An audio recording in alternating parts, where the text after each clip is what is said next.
Ya, menurut Kristen di dalam Yohanes 10:30, Yesus berkata, "Aku dan Bapa adalah satu." Itu merupakan satu hakikat keilahian antara Bapa dengan Yesus. Kan kayak gitu ya, Pak? Ya. Itu menurut Kristen. Tapi Pak, saya kan ini pembelajar, saya belajar. Saya baca Bible di dalam Yohanes 10:25 ayat sebelumnya, Pak. Yohanes 10:25, Yesus mengaku, "Aku ini melakukan pekerjaan dari Bapa." Makanya dia satu dengan Bapa, ternyata bukan satu hakikat tapi satu pekerjaan, Pak. Saya membaca menurut apa yang disampaikan oleh Bible, apa yang disampaikan oleh Yesus. Nah, bukti Yesus melakukan pekerjaan, Pak, sebab segala firman yang engkau sampaikan kepada aku ya Bapa, telah kuterima, dan aku telah menyampaikannya kepada mereka, mereka telah menerimanya. Mereka tahu dengan pasti bahwa engkaulah yang telah mengutus aku. Kata Yesus, Yesus melakukan pekerjaan, Pak. Yohanes 10:25. Tadi di dalam Yohanes 17:8 yang saya bacakan, itu Yesus mengaku menyampaikan firman, Pak Pendeta. Makanya gitu, Pak Pendeta. Iya, iya. Menurut Pak Pendeta, gimana? Tanggapan pandangan teologisnya Pak Pendeta, silakan. Oh iya, Bang Zuma. Oke, jadi begini, Bang Ahmad, ya. Assalamualaikum warahmatullahi wabarakatuh, dan semangat siang, saudara. Baik, Masya, lanjut. Saya nyimak. Jadi untuk percaya kepada Tuhan, kepada Yesus sebagai Tuhan dan Juru Selamat, ya itu jaminan bagi kami, karena di dalam tiga nama ini sama Tuhan, satu, ya, Bapa dan Anak adalah satu, begitu. Jadi bagi kami tidak ada masalah, karena ketuhanan itu kedaulatan Tuhan. Kita hanya diminta untuk percaya sesuai dengan petunjuk dari Bible, begitu Bang. Begitu. Jadi dalam Matius 28 ayat 19, ajarlah mereka, pergilah jadikanlah semua bangsa muridku, dan ajar mereka dalam nama Bapa, Anak dan Roh Kudus, dalam nama Tuhan Yesus. Kalau kami melayani sebagai hamba Tuhan, mendoakan orang, baptisan, kami memakai tiga nama ini, tapi di dalam nama Yesus yang perantara dari surga, karena nama ini telah diberi kuasa di bumi dan di sorga, begitu Bang Andi. Jadi bagi kami itu tidak ada masalah, begitu Bang, karena kealahan ketuhanan itu di sorga, tetapi itu tidak ada yang dapat mengganggu-gugat di sana. Jadi itu tidak ada masalah bagi kami. Begitu Bang Andi. Baik, Bang Zuma mau masuk tanggapi? Bang Zuma? Lanjut aja dulu deh. Saya lihat pendetanya bagus, diajak diskusi. Baik, lanjut. Oh ya. Jadi Pak Pendeta, saya mau tanggapi satu ya Pak Pendeta ya, teman-teman sambil tap-tap layar ya. Pak Pendeta dan kawan-kawan Kristen yang sering naik rumah diskusi lintas agama sering mengatakan, kami percaya. Timbul pertanyaan Pak Pendeta, ini kawan-kawan Kristen percaya sebagai apa? Ya kan? Kristen mengatakan kami percaya sebagai Tuhan, tapi tidak tertera di dalam Bible dalilnya bahwa Yesus itu mengaku dirinya Tuhan dan harus disembah. Itu poin pertama Pak Pendeta. Nah, sebagai otoritas tertinggi di dalam Bible, otoritas Yunus adalah Yesus Kristus. Otomatis yang kita harus dengarkan ucapannya adalah Yesus Kristus sendiri. Ketika Yesus mengatakan, kalian harus percaya aku sebagai utusan loh. Yohanes 17:3. Karena pesan Yesus satu-satunya Tuhan yang benar, the only true God, itu Bapa, bukan Yesus Pak Pendeta. Gitu Pak Pendeta. Bang Juma. Hormat Bang Suma. Iya Bang, thank you Bang. Lanjut kita diskusi ringan kita ya, sharing gitu. Ya. Jadi terima kasih Bang Andi. Memang kalau Yesus adalah utusan, tetapi utusannya itu kan datangnya dari sorga. Nah ini menjadi pegangan kita, karena Lukas 2 ayat 9 dan ayat 10 dan 9 itu perkataan malaikat ketika dia datang Bahkan ayat 4, malaikat pun memuji kemuliaan bagi Allah. Makanya dikatakan ini kabar baik, kabar keselamatan, kedatangan juru selamat yang sebentar lagi kami Kristen akan merayakan Natal gitu Bang Andi. Jadi memang satu kebahagiaan bagi kami. Makanya kalau Kristus tidak datang, kalau tidak mati, tidak naik ke surga, maka mungkin Kristen tidak ada, atau pengikutnya juga tidak ada. Karena apa? Sia-sia. Begitu Bang Andi.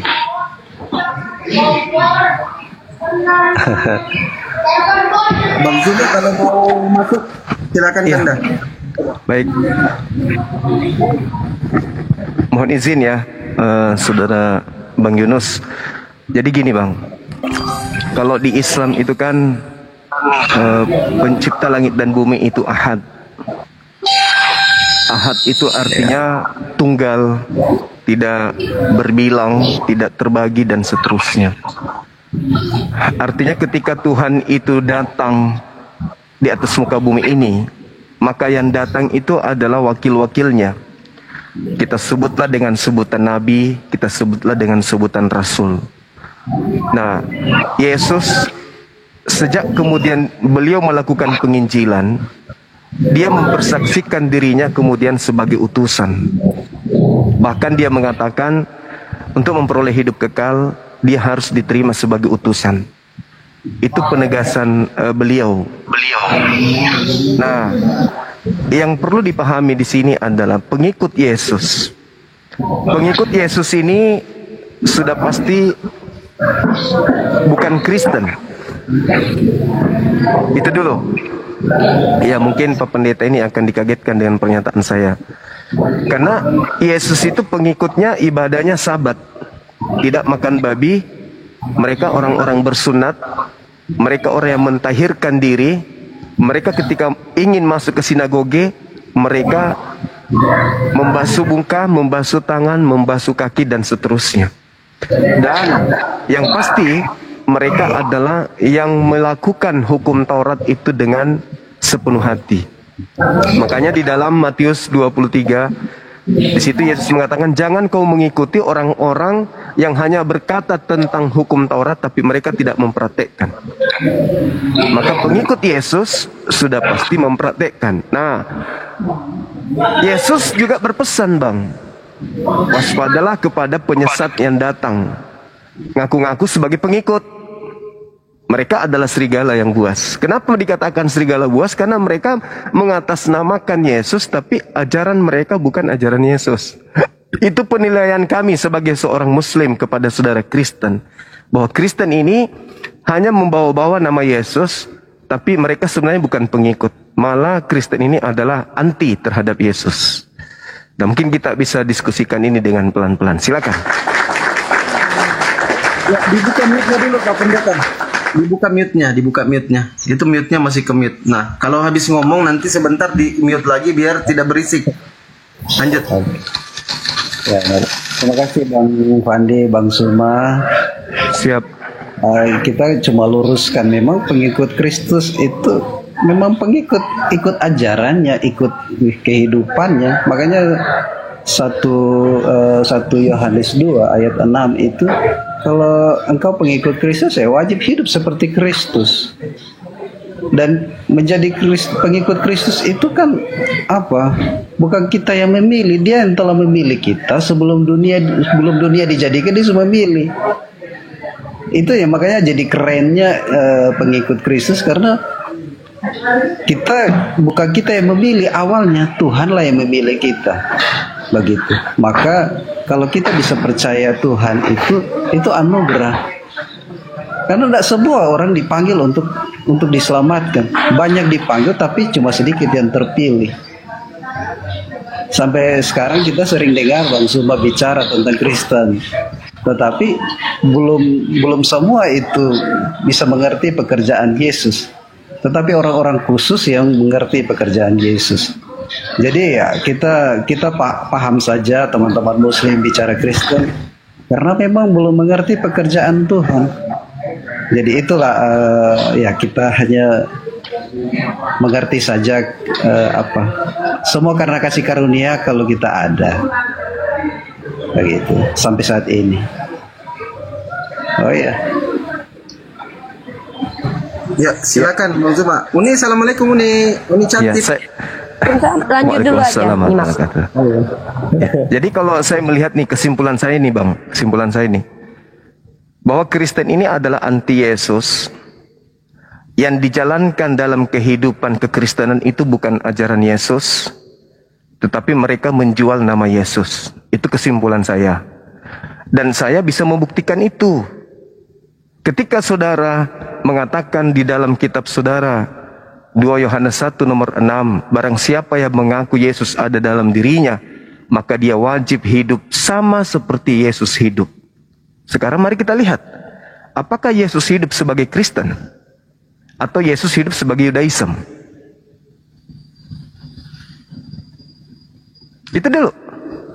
Nah, mungkin Pak Pendeta bisa menjawab, Yesus ini dalam hidupnya mempraktekkan sebagai orang Yahudi, dalam hal ini adalah penganut Torah yang taat, atau Paulus Yesus ini menjalankan hidup sebagai seorang Kristiani, Natalan, ibadah Minggu, makan babi, tidak bersunat. Karena itu adalah cerminan sebagaimana data yang Pak Pendeta bawa. Barang siapa yang mengaku Yesus Kristus ada dalam dirinya, maka dia wajib, bukan lagi sunnah, tapi wajib hidup sebagaimana Yesus hidup. Nah, kalau kita melihat orang Kristen, bukan pengikut Yesus. Tak ada yang kami lihat di Kristen itu sebagai tanda-tanda sebagai pengikut. Tak ada sedikit pun. Apanya yang kami lihat dari Kristen ini sebagai Yesus? Sebagai pengikut. Ibadahnya, kitabnya, pola hidupnya, pola makanannya. Tak ada yang sama seperti Yesus. Sementara Yesus mengatakan dalam Yohanes 10 nomor 27, aku mengenal pengikutku, mereka mendengarkan suaraku dan mengikuti aku. Berarti pengikut Yesus itu ya harus seperti Yesus. Nah, hari ini kalau Yesus ada di bumi, saya yakin sekali dia lebih cenderung ke masjid daripada ke gereja, Bang. Yakin aku. Karena Kristen ini adalah buatan dari Barat, Roma. Sedangkan Yesus ini adalah produk Timur Tengah. Nah, kenapa ini bisa terjadi? Kita lihat di dalam Galatia 1 nomor 12. Ini sumbernya Kristen. Apa kata Paulus di sana? Aku menerima Injil bukan dari manusia. Berarti bukan dari Yesus, tapi dari pernyataan Yesus Kristus. Jadi ada makhluk yang datang kepada Paulus mengaku Yesus, yang memberikan pernyataan inilah yang dicatat Paulus kemudian dan mengatasnamakan Yesus. Padahal di dalam Lukas 21 nomor 8, waspadalah kepada penyesat yang datang kepadamu dengan memakai nama Yesus dan berkata, akulah Yesus, waktunya sudah dekat, jangan kamu percaya. Tidak lama berselang Yesus terangkat ke langit, betul-betul datang makhluk kepada Paulus mengaku Yesus. Paulus mengatakan, aku menerima Injil bukan dari manusia. Sedangkan Yesus itu manusia. 2 Yohanes 1 nomor 7, siapakah penyesat itu? Mereka yang pergi ke seluruh dunia yang tidak mengaku Yesus datang sebagai manusia. Sementara Paulus mengatakan, aku tidak menerima dari manusia. Berarti dia tidak menerima dari Yesus. Ibrani 13 nomor 8. Yesus dulu, sekarang, dan masa depan selama-lamanya tidak pernah berubah. Yesus dari dulu, sekarang, dan selamanya tidak pernah berubah. Dia adalah manusia. Dia adalah anak Maria. Berarti yang membuat saudara Kristen ini menyembah Yesus, makhluk yang datang kepada Paulus, yang bukan manusia itu. Sedangkan Yesus adalah manusia. Paulus menerima Injil bukan dari manusia. Berarti dari mana itu? Nah, sekarang pertanyaan saya nih kepada abang kita ini, Yesus itu mempraktekkan Yudaism atau mempraktekkan Kristen? Itu aja dulu, silakan. Ya, dibuka mute-nya Pak Pendeta ya. Langsung dibuka mute-nya. Ya, makasih Bang Andi, Bang Zuma. Senang bisa menyapa, bisa berdiskusi. Jadi kalau Yesus itu mengajarkan seluruh hidupnya, ya, mengajarkan pribadinya. Makanya Yesus itu tidak bawa agama, dia bawa kehidupan pribadinya. Bahwa hidupnya itu bukan untuk dirinya sendiri, tetapi hidupnya untuk semua orang. Makanya di Yohanes 3, karena begitu besar kasih Allah kepada dunia ini sehingga merendahkan Allah, supaya semua orang yang percaya kepadanya tidak binasa, melainkan beroleh hidup yang kekal. Karena manusia kalau jatuh dalam dosa, siapa yang dapat menolong? Tidak ada. Cuma Yesus yang turun bawah menolong. Karena kita ada di Indonesia, di hukum Indonesia harus beragama, maka buatlah agama Kristen. Sebenarnya agama Kristen itu bahasa merendahkan, mengolok. Tetapi itulah, mengikut Kristus itu tidaklah mudah. Misalnya Bang Zuma pindah agama Kristen, pasti akan dibenci. Tapi karena Bang Zuma ada di Islam, ya begini. Tetapi Bang Zuma harus berdakwah, ya, dakwah tentang kasih lah, tentang bahwa Bang Zuma itu mengerti Al-Quran dan mengajarkan kasih. Itu yang kita mau sampaikan. Memang supaya jangan sampai kita terpecah dengan kalimat kita sendiri. Kalau kita pun salah, ya saya wajar dikoreksi. Saya sadar saya juga orang tidak terlalu pintar, biasa-biasa saja. Tapi kita ini orang yang mau taat, artinya mau melaksanakan apa tujuan Tuhan. Saya hamba Tuhan, saya juga hanya melayani, begitu. Jadi intinya pada intinya bahwa mengasihi Tuhan, mengasihi sesama. Itulah ajaran Kristen. Mengasihi Tuhan, kita sudah benar dalam pelayanan. Mengasihi sesama itu artinya lebih dari diri kita. Kalau kita sudah tidak pernah mengasihi sesama, ya harus periksa iman kita. Kalau kita menjatuhkan orang, merendahkan orang, siapa yang ada dalam hati kita? Ya iblis, setan yang ada dalam hati kita. Makanya kita harus belajar merendahkan diri. Belajar firman juga kita harus belajar rendah hati. Karena kalau tanpa Roh Kudus mengajar, kita tidak mengerti apa-apa. Ini bahasa sorga firman ini. Makanya itu Alkitab ini adalah made in Lord, bukan tulisan manusia. Tapi semua, kata Timotius, dikatakan bahwa semua tulisan ini adalah dari ilham Allah, ilham dari Tuhan, Roh Kudus. Alkitab ini mengajar, mendidik, menegur. Itulah firman Tuhan. Makanya sebagai orang-orang yang percaya kepada Tuhan, ya inilah kami memang belajar untuk merendahkan diri. Memang ditampar kiri kanan, ya hanya begitulah, belajar merendahkan diri. Itulah ajaran kasih. Tetapi kasih itu akan menutup segala kesalahan. Itulah Pak Bang Zuma. Terima kasih Bang Andi, Bang Zuma. Siap. Silakan Bang Zuma. Oke, baik. Yang pertama terkait dengan Yesus tidak bawa agama. Ya, memang di Antioquia, Turki, pengikut Paulus pertama kali disebut Kristen. Tapi bukankah Yesus ini jalan? Bukankah Yesus ini kebenaran? Dan bukankah Yesus ini utusan Tuhan yang memberikan hidup kepada siapa yang percaya untuk sampai kepada Tuhan? Yesus itu jalan. Kalau Yesus itu jalan, berarti Yesus memberikan petunjuk. Nah, saya melihat bahwa seluruh apa yang ditunjukkan oleh Yesus itu tersimpul di dalam Yohanes 17 nomor 8. Segala firman yang engkau berikan kepadaku, itu jalan. Aku sudah menyampaikan jalan itu kepada mereka, dan mereka tahu dengan benar, dan mereka percaya bahwa engkaulah yang mengutus aku. Itu jalannya. Itu jalan yang ditunjukkan oleh Yesus. Bukan menjadi Kristen. Makanya tadi pertanyaannya, Yesus ini mempraktekkan dan menteorikan sebagai Yudaism atau mempraktekkan sebagai seorang Kristen? Karena Yesus itu jalan. Siapa yang percaya kepada Yesus harus mengikuti jalannya. Jangan bikin jalan baru. Jangan bikin jalan baru. Jalan Yesus itu jelas terang. Murid-muridnya percaya kalau dia hanyalah utusan. Dan kesaksiannya di dalam Yohanes 5 nomor 36. Dan ada kesaksianku yang lebih penting, bahwa semua mujizat yang aku lakukan, mujizat itu yang bersaksi tentang aku, bahwa aku adalah utusan Tuhan. Tuh kesaksian Yesus tuh. Yesus jalan, ya sudah ayo kita ikuti jalannya. Dia kebenaran, ya sudah kita ikuti apa yang kebenaran yang diajarkan. Bukan kemudian pengajaran-pengajaran yang diadopsi dari luar, tapi dari Yesus itu sendiri. Itu yang pertama.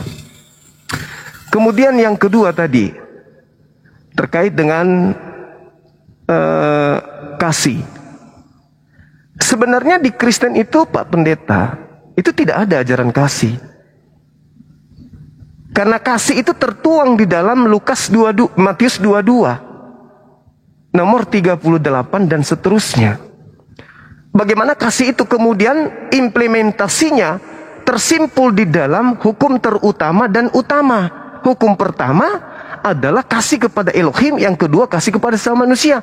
Dan kedua hukum ini itu ada di dalam hukum Taurat. Dan hukum Taurat ini sudah dibatalkan dengan matinya Yesus di atas tiang salib. Kata siapa? Kata Paulus. Efesus 2 nomor 15. Dengan matinya Yesus di atas tiang salib, dia telah membatalkan hukum Taurat beserta segala perintah yang ada di dalamnya. Artinya ajaran kasih batal.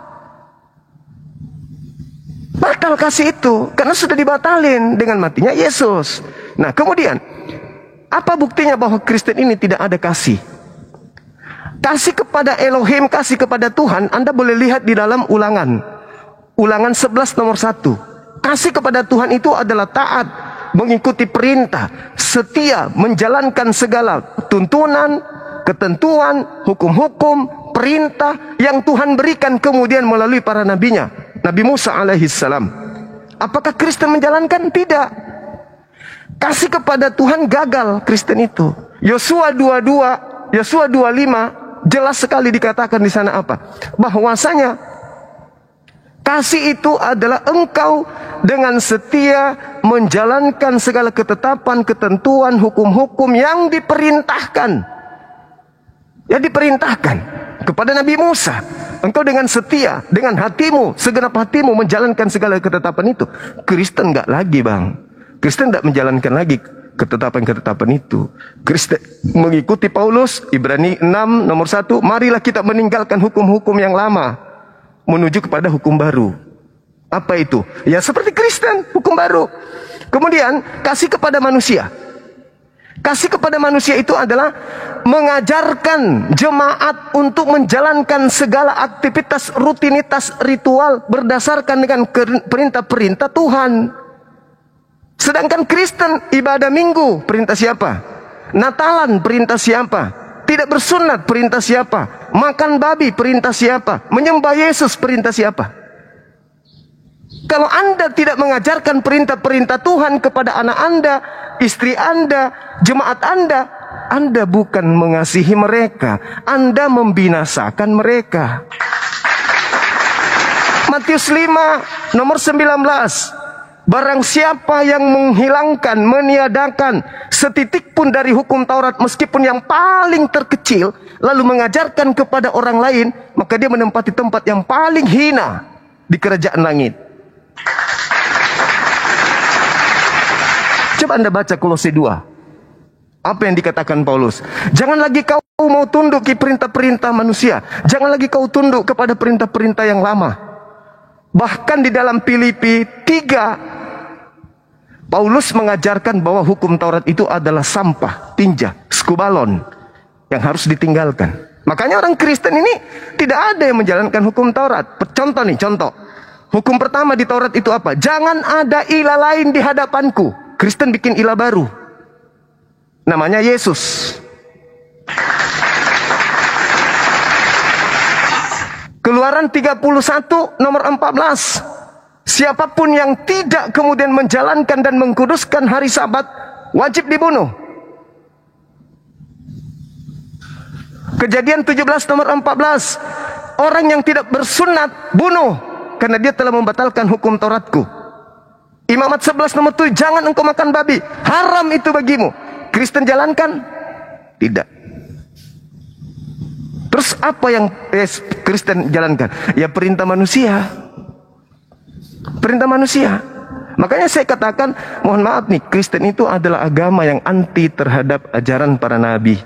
Tapi mengatasnamakan kasih, kasih, kasih. Bagaimana mau kasih? Orang disuruh menyembah kepada makhluk Yesus. Sementara Yesus memerintahkan menyembah kepada Tuhan.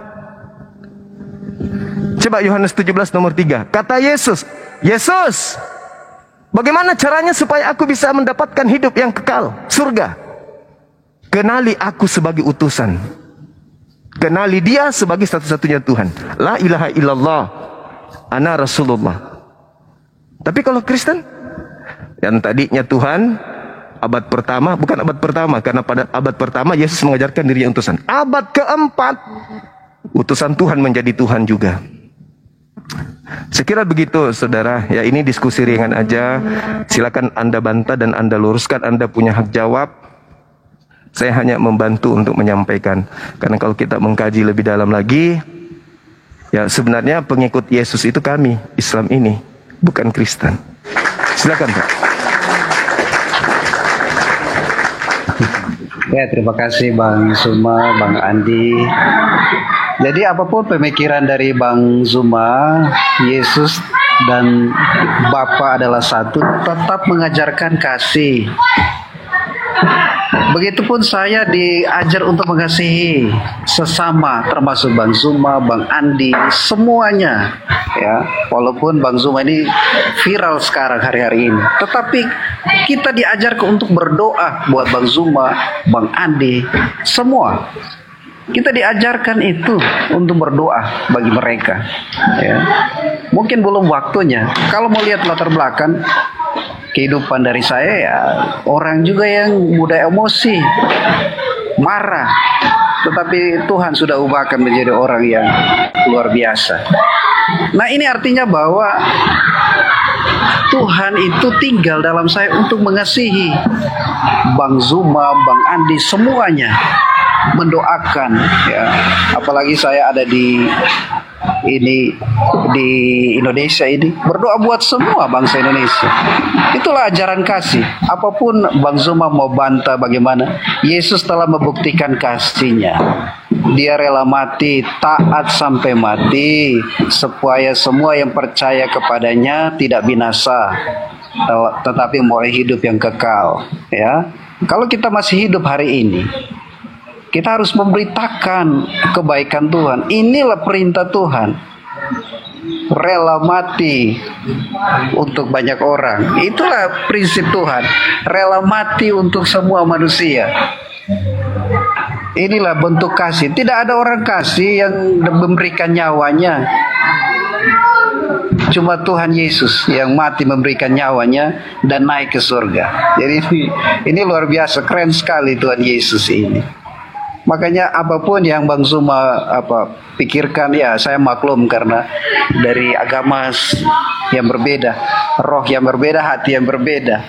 Jadi artinya bahwa ya saya bersyukurlah Injil ini juga bahkan Bang Zuma juga dalam memberikan narasi-narasi menyinggung nama Yesus, ya. Nggak tahu hatinya bagaimana, tapi Yesus itu ada kuasa. Makanya di dalam firman ada satu ayat dikatakan bahwa firman itu pedang bermata dua, ya. Artinya kita sementara bermain pedang, hati kita akan terus dibersihkan oleh Tuhan. Hati kita akan terus. Jadi kalau selama Bang Zuma mengatakan nama Yesus, itu ada kuasa, dan sorga itu mendeteksi terus kehidupan kita. Jadi itu Bang Zuma. Karena siapa yang mengaku dengan mulutnya dan percaya dalam hatinya akan menerima keselamatan. Jadi itulah, apapun yang Bang Zuma sampaikan, ya saya terima. Tapi Bang Zuma belum katakan Kristen tidak ada kasih, ya terserah Bang Zuma. Tetapi Kristen harus mempraktekkan kasih, mengasihi semua orang, mengasihi orang-orang di sekitar, melayani dengan sungguh-sungguh. Itu Bang Zuma. Terima kasih Bang Zuma, Bang Andi.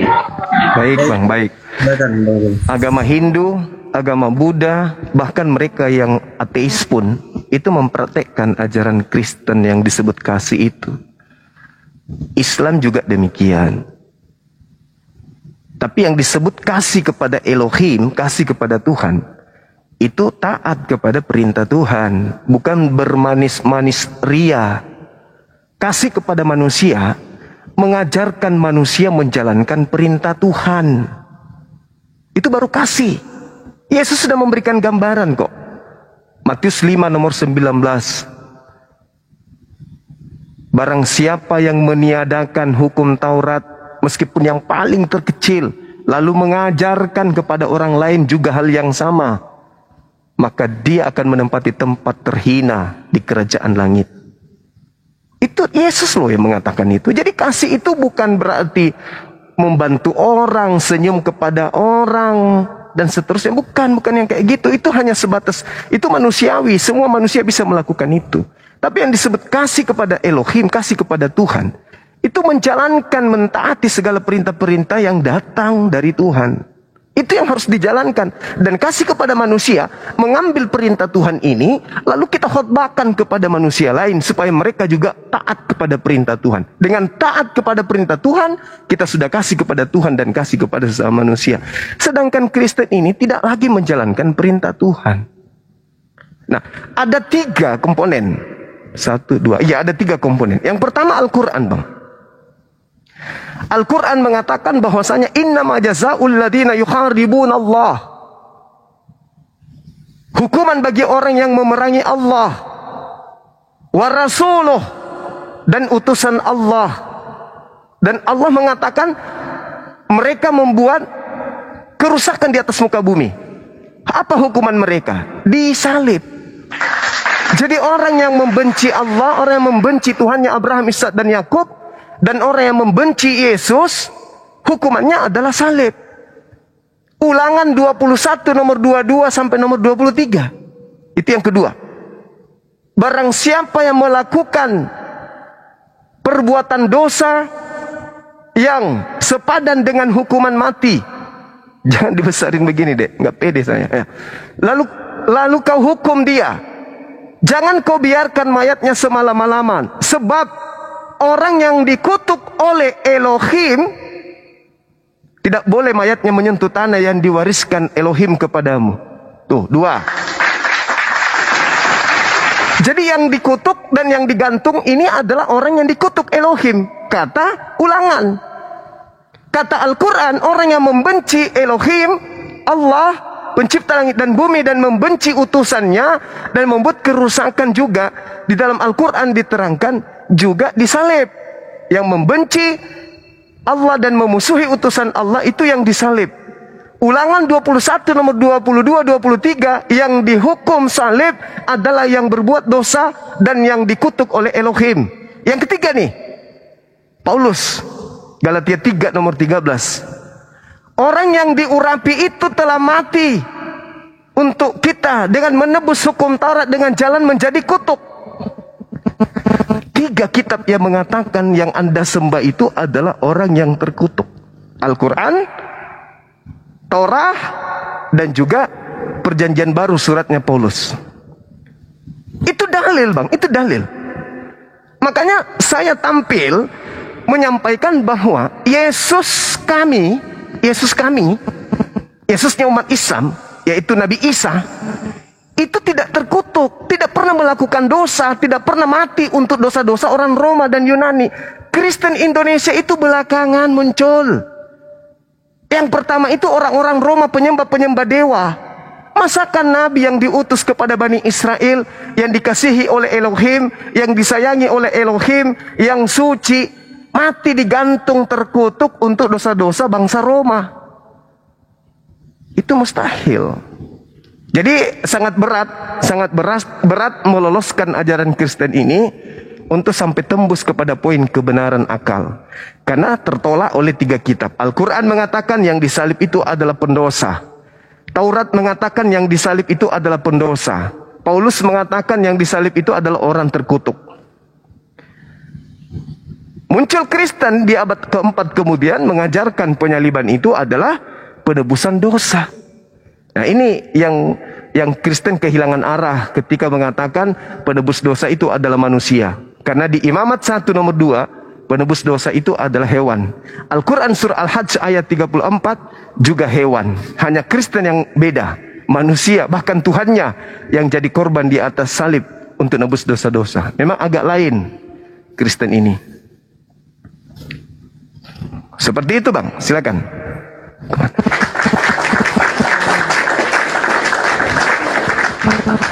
Ya, silakan dibuka mute-nya Pak Pendeta. Bang Zuma izin di mute dulu Bang Zuma ya, biar tidak dumpling. Silakan Pak Pendeta. Makasih Bang Fandi, Bang Zumba. Ini saya mau pimpin ibadah, jadi kita tidak lama. Saya closing ya Bang Zumba. Terima kasih hormatnya. Terima kasih Bang Zumba, Bang Andi. Ya, artinya begini. Yesus tetap mengajarkan kasih. Kami tetap percaya dia telah mati di kayu salib dan dia telah bangkit. Karena kebangkitanlah makanya kami boleh ada sampai saat ini. Kita tidak hebat memilih Tuhan, tapi Tuhanlah telah memilih kita untuk diselamatkan, menjadi alatnya di tengah dunia. Kami tetap menebarkan kasih bagi semua orang, termasuk Bang Zuma. Apapun yang Bang Zuma katakan, kami tetap berdoa. Saya sebagai hamba Tuhan berdoa supaya kita baik-baik terus di Indonesia ini. Ini kabar bagi kita semua supaya kita tetap satu Indonesia. Terima kasih Bang Zuma, hormat saya, Tuhan berkat. Ya, thank you Pak Pendeta. Masya Allah. Ini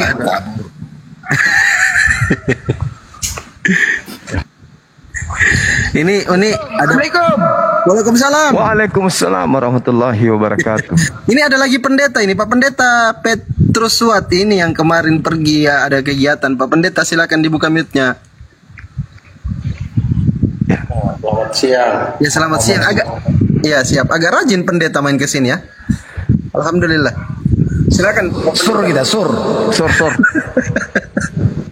Berarti kan saya punya hati yang Napas aku. Siapkan dah, aman begitu saja. Lanjut.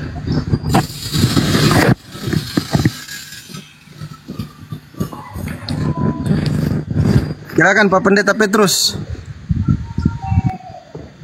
ya saya hanya mengikuti aja dulu. Mau ada diskusi apa yang mau dibicarakan.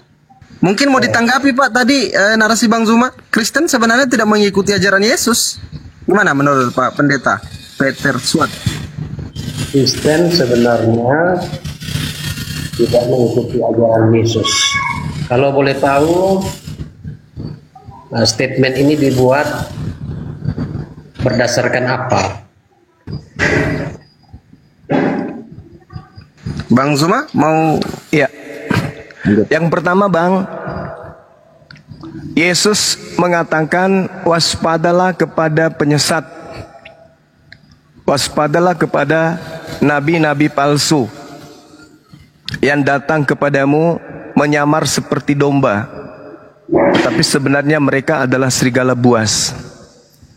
Ini ucapan Yesus bukan kepada Kristen, ini ucapan Yesus kepada Yudaism, muridnya. Muridnya yang adalah praktisi Torah harus waspada kepada orang luar yang datang kepada mereka nyamar-nyamar sebagai pengikut Yesus, tapi sebenarnya mereka itu adalah orang asing yang mengatasnamakan Yesus. Kenapa mereka mengatasnamakan Yesus? Karena mereka dibimbing oleh makhluk yang mengaku Yesus, padahal bukan Yesus. Karena Yesus ajarannya sudah tamat sebelum terangkat ke langit, ajarannya sudah tamat untuk muridnya Bani Israel. Muncul setelahnya kemudian pengajar-pengajar palsu mengatasnamakan Yesus, dan itu sudah dibuatkan oleh Yesus. Lukas 21 nomor 8. Waspadalah kepada penyesat yang datang kepadamu dengan memakai nama Yesus dan berkata, akulah Yesus, waktunya sudah dekat, jangan kamu percaya. Nah, sepeninggal Yesus, siapa yang muncul merapat kemudian? Bukan dari Yahudi, tapi mengatasnamakan Yesus. Itu siapa? Hindu, Buddha, Kristen, Islam. Salah satu di antara mereka ini yang merapat kemudian ke ajaran Yesus dan mengatasnamakan pengikut Yesus, tapi sebenarnya mereka orang asing, bukan bagian daripada pengajaran Yesus. Itu siapa? Hindu kah, Buddha kah, Islam kah, atau Kristen? Silakan. Saya belum menemukan dari penjelasan siapa nih, Bang Zuma ya. Siap. Nah, dari penjelasan Bang Zuma bahwa Kristen bukan pengikut Yesus, saya belum temukan dasar yang kuat, bukti yang kuat. Nah, karena kalau argumen seperti yang disampaikan oleh Bang Suma bahwa ajaran Yesus itu tamat sesudah dia wafat, itu sangat tidak sesuai karena Yesus memiliki 12 rasul. Nah, yang menyebarkan ajaran Yesus sesudah dia mati, bangkit, naik ke surga, itu adalah rasul. Salah satunya adalah Simon Petrus. Nah, saya tidak temukan, saya belum menemukan dasar yang kuat terhadap tuduhan bahwa Kristen bukan pengikut Yesus. Nah, itu coba Bang Suma kasih bukti yang lebih kuat. Oke. Anda kemudian, saudara-saudara Kristen kemudian ini mempertuhankan anak Maria ini, itu mengikuti siapa, Bang?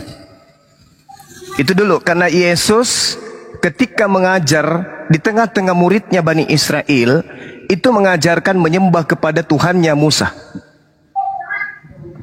Ketika Yesus diajarkan jangan ada ilah lain di hadapanku, Yesus tidak pernah menjadikan dirinya sebagai ilah di hadapan ilahnya Yahudi. Yesus sibuk mempraktekkan berdoa, bersujud, puasa, menghambakan diri, memohon kepada Tuhannya Musa. Tiba-tiba sepeninggal beliau muncul kelompok asing, justru mendudukkan Yesus anak Maria sebagai Tuhan, menggantikan Tuhannya Musa. Orang Yahudi hari ini, sampai hari ini, sampai detik ini, masih mempertuhankan dan masih menyembah Tuhannya Musa. Kristen mengaku dari bagian dari Yahudi, tapi yang dia sembah adalah anak Maria. Anak Maria yang sibuk justru mengajarkan menyembah kepada Tuhannya Nabi Musa. Pertanyaan saya, siapa yang Kristen ikuti menyembah kepada makhluk yang bernama Yesus ini? Silakan.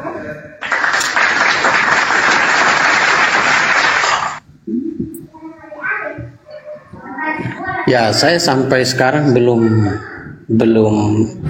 menemukan atau mendapatkan penjelasan yang kuat dari tuduhan Bang Suma bahwa Kristen bukan pengikut Yesus. Mengenai mentuhankan Yesus, sebenarnya Yesus sendiri mengakui dia sebagai Allah. Ya, peristiwa itu diakui pada waktu dia dicobai oleh iblis di dalam Matius pasal 4. Ya, pada Matius pasal 4, waktu iblis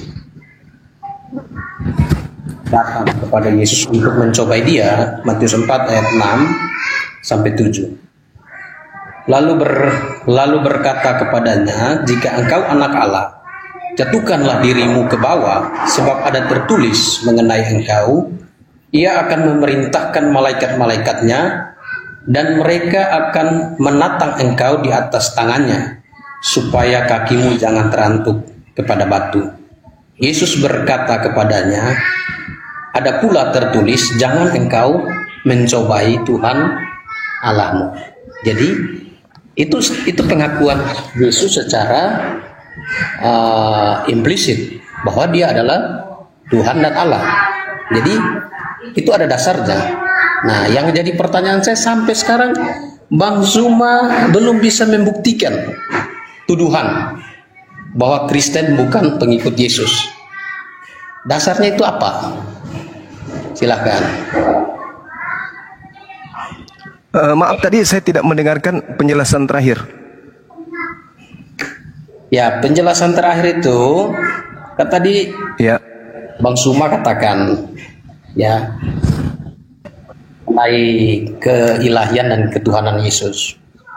Nah, Yesus itu di dalam Matius pasal 4 ya, ketika iblis. Ya, kalau itu saya sudah paham, Bang. Yang terakhir tadi, kalimat terakhir. Iya.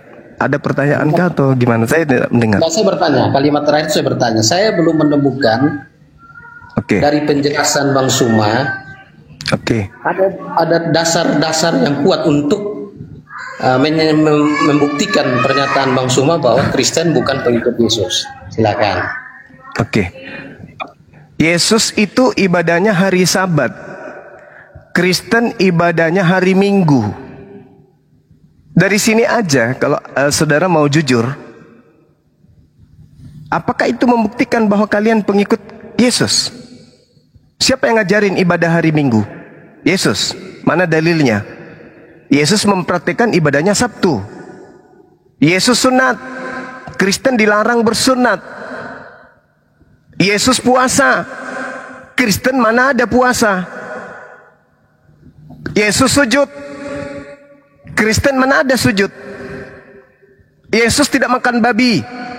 Kristen mana mau meninggalkan babi? Yesus kitabnya perjanjian lama. Kristen kitabnya perjanjian baru. Yesus Tuhannya Elohim yang tidak pernah dilihat oleh manusia, yang maha hidup dan maha mematikan. Kristen Tuhannya manusia yang dimatikan dan yang dihidupkan. Apa yang sama? Kristen itu asing. Kristen itu bukan ajaran Yesus. Cuman Anda yang menutup diri dan pura-pura nggak tahu. Nah sekarang saudara mengambil Mazmur 91. Sadarkah Anda yang dicobai di situ oleh iblis, Yesus sebagai objek anak Tuhan, hamba Tuhan. Jika engkau adalah hamba Tuhan, maka jatuhkan dirimu ke bawah. Sebab apa? Sebab ada tertulis tentang anak Tuhan. Tertulis di mana? Di Mazmur 91. Berarti ketika Anda mengutip data Matius 4, Anda sedang membuka aib agama Anda, bahwa Anda sedang menyembah hamba Tuhan. Hei Yesus, ya paman, jika engkau betul adalah hamba Allah, hamba Tuhan, buang dirimu ke bawah. Kok bisa? Yes, sebab ada tertulis tentang hamba Tuhan. Tuhan akan datang mengutus malaikatnya agar menatang engkau di tangannya, agar kakimu tidak terantuk kepada batu. Sebab Tuhan ialah tempat perlindunganmu, yang maha tinggi telah kau buat tempat perteduhanmu. Malapetaka tidak akan menimpa kamu, dan tulah tidak akan mendekat kepada kemahmu. Sebab malaikat-malaikatnya akan diperintahkannya kepadamu untuk menjaga engkau di segala jalanmu. Mereka akan menatang engkau di atas tangannya, supaya kakimu jangan terantuk kepada batu. Ayo Yesus, buang dirimu ke bawah. Aku ingin membuktikan, benarkah ucapan Tuhanmu itu bahwa dia akan mengutus malaikat? Itu yang dicobai, bukan Yesus. Coba jangan dipelintir-pelintir lah itu Bible. Diajarkan secara lurus kepada jemaat, supaya jemaat bisa tercerahkan. Jangan dipelintir. Yang iblis cobai adalah tulisan. Tulisan yang mana? Mazmur. Tulisan Mazmur itu ditulis abad ke-10 sebelum Masehi. Itu tulisan itu yang ingin dicobai. Wah, ini ada manusia mengaku anak Tuhan nih, hamba Tuhan. Siapa namanya? Yesus. Yuk sini, yuk. Iblis pada datang. Ayo kita kerjain si Yesus. Benarkah dia ini adalah hamba Tuhan? Hei Yesus, ya paman, turun, buang dirimu. Kenapa emang? Ada tertulis di 10 abad sebelum engkau dilahirkan di bumi. Di mana? Di Mazmur. Apa katanya? Jika engkau anak Tuhan, malaikat akan datang menatang engkau di tangannya agar kakimu tidak terantuk kepada batu. Ayo, turun. Jadi yang ingin dicobai itu Tuhannya. Tulisan Tuhan yang ada di Mazmur 91. Bukan Yesus. Yesus itu manusia. Nah, jadi saudara, kalau Anda berpura-pura mengatakan kami Kristen, saya tidak menemukan bukti akurat. Dengan Anda menuhankan Yesus aja, Anda sudah ketahuan Anda bukan pengikut Yesus. Matius 7 nomor 22-23. Kenapa Kristen diusir di situ? Karena Kristen bukan pengikut Yesus. Pada hari terakhir nanti banyak orang akan memanggil aku, Yesus, Tuhan, Tuhan, Tuhan. Padahal di situ panggilannya kurios. Tuhan, Tuhan. Maksudnya menjadikan Yesus sebagai junjungan, pemimpin. Bukankah kami telah bernubuat pakai namamu, mengusir setan pakai namamu, bermujizat pakai namamu?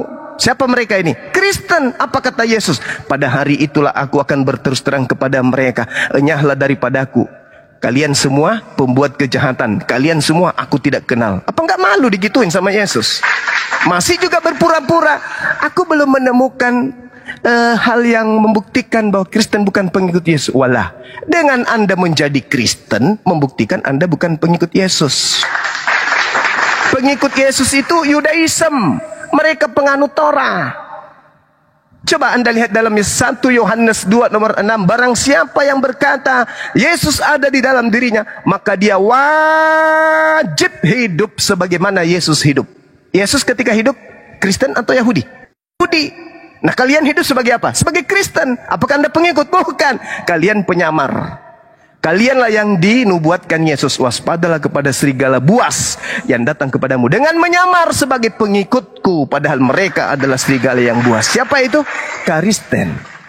Begitu Bang, silakan. Sebentar untuk menambahkan Bang gimana izin ya Bang.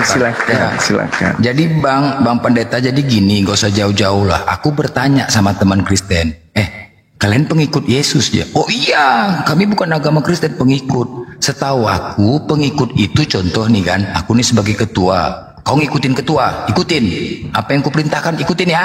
Kalau enggak, ku pecat kau, keluar, kan begitu. Nah, aku tanya lah sama dia, yang kau ikutin dari Yesus tuh apa? Aku bilang, nama Tuhanmu siapa? Yesus. Kok ada Bapa? Kok ada Roh Kudus? Dah, terus kemudian apalagi? Kan setahu aku Yesus disunat. Kalian kok nggak sunat? Dah, itu juga ya. Ini yang awam, orang awam. Nggak sunat kalian ya. Terus yang paling penting adalah, terus Yesus ada nggak ngajarkan ke gereja? Nggak ada. Loh, kok kalian ke gereja? Nah, yang terakhir, Yesus kan mati di salib. Kalian mati di salib aja kenapa? Dimakinya aku. Oh bodat kok, kurang ajar kok, kata. Loh, kok maki aku bilang? Aku kan nanya, namanya kan Yesus matinya di salib, ikutinlah di salib, aku bilang. Dimarahinya aku, bodat kau, sesat kau, katanya. Loh, lucu, namanya mengikutin. Nah, itulah salah satu, aku orang awam, bertanya sama Kristen, Pak Pendeta, ya kan? Bapak disalib aja kayak Yesus, ya kan? Kan begitu. Salah aku ngomong gitu, Pak? Itu contohnya, ya Pak ya. Nah, jadi gini, boleh saya ngomong? Silakan. Ah, gini. Saya lihat dari tadi pembicaraannya terbang sana, terbang sini. Bicaranya tidak fokus pada topik yang dikupas.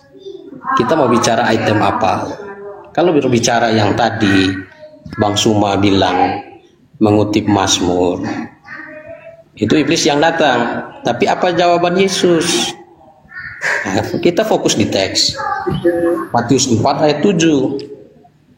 Yesus menjawab, Yesus berkata kepada, ada pula tertulis, jangan engkau mencobai Tuhan Allahmu. Siapa yang dimaksud? Siapa yang sedang dicobai oleh iblis? Siapa?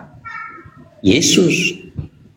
Makanya Yesus memberitahu kepada iblis, jangan mencobai Tuhan Allahmu. Iblis aja tahu bahwa Yesus adalah Tuhan dan Allah. Bagaimana Bang Suma? Ya, Bang Suma, seorang manusia yang terbatas, pengetahuannya tentu tidak lebih hebat dari iblis yang tidak pernah mati. Iblis saja tidak membantah pernyataan Yesus di situ. Matius 4 ayat 7 itu jelas mengenai hari Sabat, mengenai sunat. Kita mau bahas itemnya apa? Ya, bahkan di Yohanes itu orang-orang Yahudi itu mengecam Yesus karena Yesus meniadakan hari Sabat. Nah, kalau kita mau bicara, makanya bicara item saya bilang. Yohanes pasal 5. Ya, Yohanes pasal 5. Yohanes 5 ayat yang ke-18. Sebab itu orang-orang Yahudi lebih berusaha lagi untuk membunuhnya. Bukan saja karena ia meniadakan hari Sabat, tetapi juga karena ia mengatakan bahwa Allah adalah Bapanya sendiri. Dengan demikian ia menyamakan dirinya dengan Allah. Artinya gini, tokoh-tokoh yang ada pada waktu itu, para saksi, termasuk yang bersaksi negatif, orang-orang Yahudi, saja melihat bahwa tindakan Yesus, pengakuan Yesus mengaku dirinya sebagai Allah. Bagaimana hari ini orang yang hidup sekian ribu tahun sesudah Yesus, yang tidak ada di dalam sejarah itu, yang hanya berdasarkan sumber-sumber yang tidak jelas, menuduh bahwa Yesus bukan Allah. Kalau kita mau punya bukti yang jelas, kita buktikan dengan orang-orang yang hadir. Bantah aja Pak. Nah, Pak, bantah aja yang disampaikan Bang Juma tadi sesuai data Pak ya. Bantah ya Pak ya, nanti kami emosi. Bantah aja Pak. ya kan saya sudah bantah itu. Tadi Kan sudah dibantah. iya, ayat yang disampaikan Ya, yang kan saya disampaikan sudah Bang Juma bantah. tadi Ayat yang tolong dibantah. disampaikan, Ya. ayat yang disampaikan itu Bang Zuma yang menyampaikan ayat itu, dia hanya kutip bagian di atasnya, yaitu bagaimana iblis mengetahui tentang siapa Yesus. Lalu Yesus menyatakan dirinya di depan iblis bahwa dia adalah Tuhan dan Allah. Jangan mencobai Tuhan Allahmu. Siapa yang sedang dicobai? Yesus. Itu. Matius 4 ayat 7. Itu jelas. Mau bahas yang item mana? Tadi kan Bang Juma juga menyinggung mengenai Sabat, mengenai makanan. Yesus sendiri menghalalkan semua makanan. Bah, Itu. ini Jadi dia dong. mau bahas item yang mana? Mau bahas item yang mana? Dan gini, kalau boleh diskusi itu jangan menyerang lah. Fokus pada topik.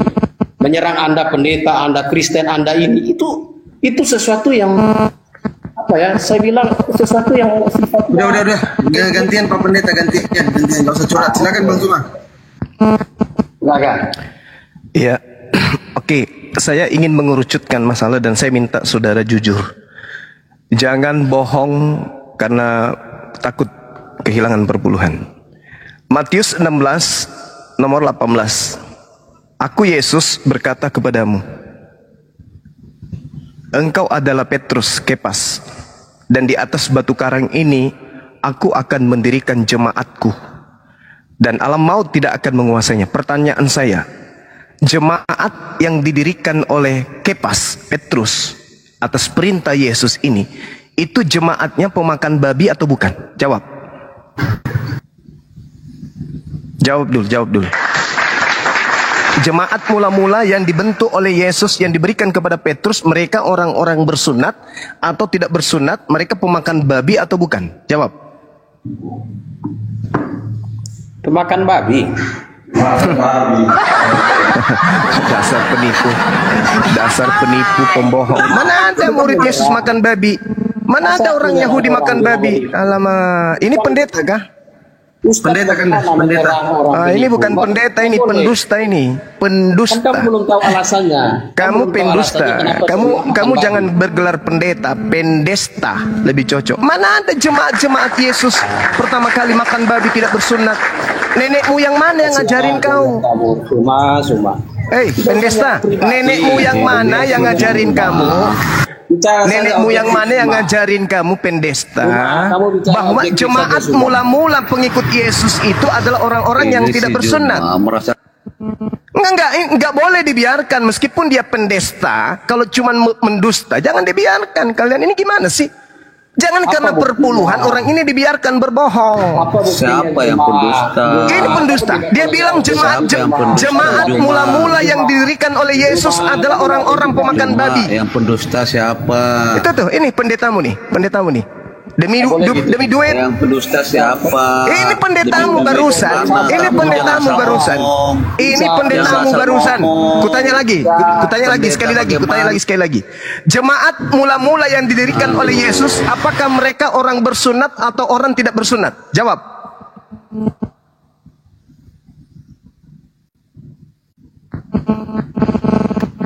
Kamu cuma jangan merasa kepintaran sendiri. Bukan kepintaran, ini dalil, ini Bible. Jangan kau pelintir.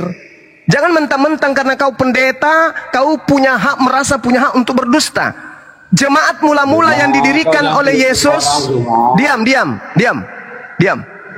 Jemaat mula-mula yang didirikan oleh Yesus, apakah orang bersunat atau orang yang berkuluk? Jawab. Inilah yang menyesat. Inilah penyesat ini ya. Sunat makan babi. Kamu mau ngomong yang mana, Juma? Saya katakan samamu, di mana orang Yahudi pernah makan babi? Mana dalilnya? Markus 7, Juma. Markus 7 di situ apakah membahas tentang babi atau membahas tentang cuci tangan? Nah, makanya kamu lihat itu, Juma. Kutanya samamu, pendesta. Kutanya samamu, Markus 7 itu membahas tentang cuci tangan kah atau tentang babi? Provokator, Juma. Provokator, kau pembohong, kau penipu, kau penyesat. Kau pembohong, penipu kau. Saya penipu, pembohong. Kau penipu, kamu penipu. Ketika orang-orang Yahudi dan orang Farisi, diam. Jangan gara-gara duit kau itu menipu jemaat. Pada satu, dengar. Pendesta dengar. Markus 7 di situ tidak sedang membahas makan babi. Ngerti kau? Di situ sedang membahas tentang cuci tangan atau tidak cuci tangan. Nah, inilah yang menyesatkan manusia ini. Pada suatu kali serombongan orang Farisi, ahli Taurat dari Yerusalem datang menemui Yesus. Mereka melihat bahwa ayat mana yang saya mau sampaikan, Juma? Kamu ingin menyampaikan yang mana? Ya, dengan demikian gitu. Disampaikan, kamu sudah simpulkan. Saya tahu. Kau ingin mengatakan dengan demikian dia sama halnya sudah berkata semua makanan sudah dihalalkan. Itu kan yang ingin kau sampaikan? Wah, cuma kamu dengar dulu penjelasan orang. Kamu ingin menyampaikan nomor 19-nya kan? Jangan boleh menuduh-nuduh orang dulu. Lalu di mana dalilnya Yesus makan babi? Di mana dalilnya murid Yesus makan babi? Tunjukkan. Tunjukin bahwa kamu itu ahli agama. Makanya saya bilang kita bicara. Tunjukkan. Jangan kau berdusta di depan saya. Saya tidak suka. Jemaatmu aja kalau berdusta, saya blender. Apalagi serepel pendeta kayak kau. Mana tunjukkan dalilnya pengikut Yesus makan babi? Silakan. Saya diam. Kan sudah saya bilang. Kamu tenang, saya jelasin dulu. Ya, silakan. Jadi pengajar itu lebih tenang, data. Kalau yang diajarin itu anak-anak kecil, anak TK, saya tenang, saya penyayang. Tapi kalau orang yang sudah bangkok, sudah bau kuburan kayak kau itu, mau ditenangin apa? Kau pendusta, pembohong, penipu. Jadi marah-marah, Juma. Saya tidak marah, saya lagi sedang tertawa ini, sedang menertawakan kamu. Kau seorang pendeta, tapi kau bisa-bisanya dengan mudahnya membohong. Di depan saya lagi kau berbohong. Gak malu kau? Kamu jangan kilap. Iya pula kau bilang. Gak malu kau? Seorang pendeta di depan Bang Suma dimaki-maki karena bohong. Kau tunjukkan sekarang kepada saya. Di mana dalilnya Yesus murid-muridnya makan babi? Kau tunjukkan. Silakan. Dalil Pak. Saya merasa tidak tepat berdebat dengan orang seperti kamu. Oh, nggak bisa kau bohong di sini. Menyerang pribadi saya. Saudara, kamu tidak bisa berdusta di depan saya. Nggak bisa kau berbohong depan saya. Karena saya lebih paham Bible daripada kau. Kamu belum bisa membuktikan apa dusta saya. Sekarang kau buktikan coba. Jangan kau cuma cerewet begitu. Sekarang saya diam. Kau tunjukkan kepada kita di sini bahwa pengikut Yesus makan babi. Silakan. Kau bawa Markus 7 tadi kan? Silakan. Saya diam. Kamu diam ya. Satu, saya ingatkan kamu. Dengar penjelasan orang. Habis itu baru buat kesimpulan. Bukan penjelasan. Etika dulu, bicara itu etika. Sepintar data. Yang diminta data. Percuma kau bermanis-manis. Iblis datang ke Hawa juga bermanis-manis, Bung. Etika itu penting, paham kau? Juma. Etika dialog, etika komunikasi itu penting, Juma. Pak, jawab saja, Pak. Berbeda kalau kita dialog ilmiah dengan berdialog dengan pendusta, pembohong kayak kau. Paham? Kamu paham? Nah, kau sekarang tunjukkan Markus 7-mu itu murid Yesus makan babi itu di mana? Silakan. Tidak usah kau balik-balik ke sana kemari. Silakan. Paham kan? Nomor satu saya perlu ingatkan. Alamak, pembohong kayak kau laknat. Ngapain kau ingatkan? Pendusta. Ngapain kau ingatkan? Bilang aja kau tidak sanggup. Kau mengatakan jemaat mula-mula yang dibentuk oleh Kepas adalah pemakan babi. Mana dalilmu? Inilah teman-teman, penyesat kayak begini dah. Yang kau bayar tiap bulan tuh.